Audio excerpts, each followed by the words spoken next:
안녕하세요. UC 강남피부과 대표원장 정혜웅입니다.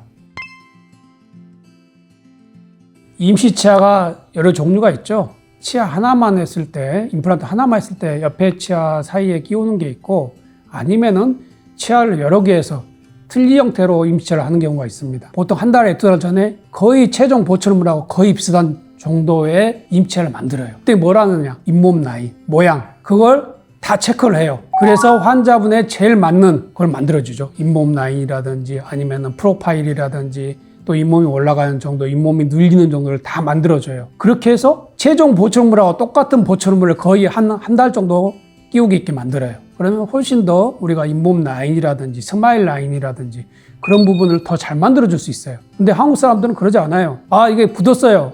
이 정도면 뭐 보철 떠도 됩니다. 최종 보철물 만들어주세요. 환자분들이 그래요. 그런 경우에 우리가 어쩔 수 없이 최종 보철물 만들죠.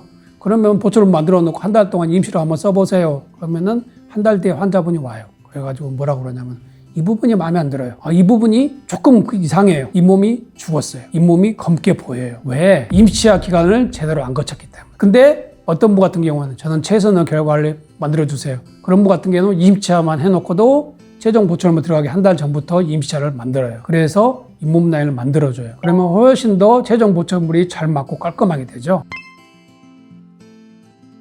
임시치아는 임시치아예요. 그리고 임시치아에 만일에 임플란트가 눌리면은 임플란트는 성공을 못해요. 눌리지 않게끔 잘 만들어줘야 되고, 그렇지만은 치아가 하나도 없는 부분 또 쉽게 만들어줘야 되죠.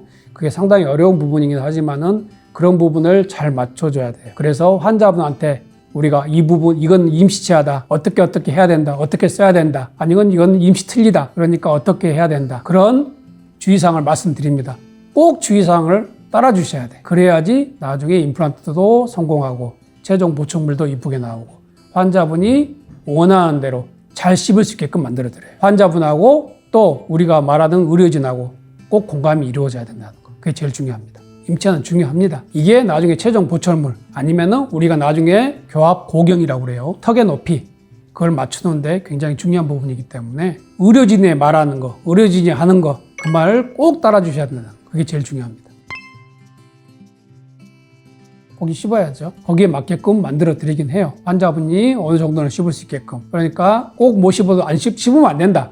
안 된다. 절대 그건 아니에요. 당연히 어느 정도 고기는 씹을 수 있게 임시치아를 만들어 드립니다. 그러면은 의료진한테 이야기를 해야죠. 그러니까 우리가 결국에는 임시치아라는 것은 나중에 최종 보철물의 하나의 본보기가 되는 거예요. 그러니까 의료진하고 소통을 꼭 해야죠. 평소처럼 하라고 그러죠. 더 잘해야 되죠. 어떻게 보면은. 그렇지만은 수술 부위가 눌리지 않게끔 그 부분은 꼭 체크를 해야 됩니다. 임시치아는 나중에 최종 보철물이 들어가기 위한 하나의 본보기예요. 그게 왜 중요하냐, 임시치아가. 나중에 최종 보철물의 모양이 그 모양으로 만들어질 가능성이 높아요. 그걸 맞춰주는 기본이 되는 게 임시치아예요. 그래서 임시치아를 안 맞거나 불편하다 그러면 꼭 내원하셔가지고 체크를 하셔야 돼요. 중요한 이야기입니다.